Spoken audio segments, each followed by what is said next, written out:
पिंपरी चिंचवड महापालिकेच्या सर्वसाधारण सभेत दंगल पाहायला मिळाली। नगरसेविका सीमा सावळे आणि नगरसेवक तानाजी खाडे यांच्यात शाब्दिक चकमक रंगली।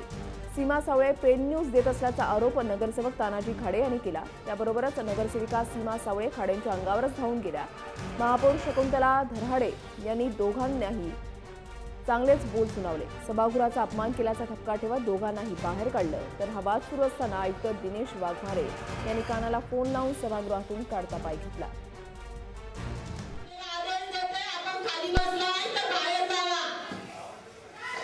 दोघांनी